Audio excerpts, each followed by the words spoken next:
নমস্কার বন্ধুরা, আমার আগের একটা শর্টসে এই জায়গাটা আমি আপনাদের দেখিয়েছিলাম। এটা ছিল শনিবার দিন বিকেলবেলার ভিউ। তো দেখুন রাস্তার কতটা নিচে জল, আর রাস্তাটা মোটামুটি জল থাকলেও রাস্তার উপরে জল ওঠেনি।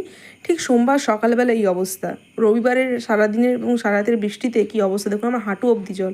যে রাস্তাটা দেখলেন এটা সেই রাস্তাটাই দেখানো হচ্ছে আপনাদের। তো আমাদের হলদিয়া এখন বন্যা কবলিত। আমরা হলদিয়ার একটু আগে আমার শ্বশুর বাড়ি, তাই এদিকে এতটা বন্যা হলেও লোকেদের বাড়ির মধ্যে খুব একটা সেরকম জল না ঢুকলেও হলদিয়ার অবস্থা খুবই খারাপ। তো সবাই প্রে করুন হলদিয়ার লোক যেন সুস্থ স্বাভাবিকভাবে থাকতে পারে এবং যত তাড়াতাড়ি সম্ভব এই পরিস্থিতি যেন কাটিয়ে উঠতে পারে। আর এই দিকগুলো চাষের জমি, আমি বলেছিলাম আগে। তো দেখুন সেখানে সমস্ত ধান গাছ রোপণ করা হয়েছিল। এই বৃষ্টিতে এবং এই বন্যায় সমস্ত ধান গাছগুলো উঠে চলে এসে জলের মধ্যে ভাসছে। তো বহু মানুষের বহু কষ্টের ফসল এই আমন চাষ, কিন্তু সেটা আর এবছর হওয়া হয়তো সম্ভব নয়। বহু মানুষের ক্ষতি হয়ে গেল, কারণ বহু মানুষ খাজনায় জমি নিয়ে চাষ করেন। তাদের অনেকটাই ক্ষতি হয়ে গেল, সেই ক্ষতি হয়তো কোনোভাবেই পূরণ করা এখন সম্ভব নয়।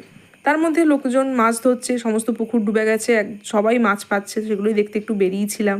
তো দেখে খুব খারাপ লাগলো। এই আর কি, সবাই প্রে করবেন হলদিয়ার জন্য। আজকের মতো এটুকুই।